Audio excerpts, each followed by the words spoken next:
I've been training all my life for this, day by day, color by color, every morning and every night. It's all come down to this cube right here. Every day grinding, the struggle, wondering if all of this is even worth it, thinking how could I live with myself if I don't solve this cube? How will I eat? How will I sleep? What if I get the virus?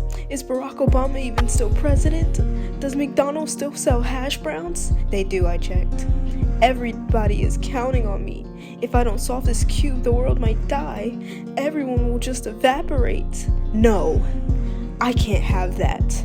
I must solve it. I have to. Right about now. There we go. I saved everyone's life. Nah, I'm just kidding, but here's me actually solving the Rubik's Cube.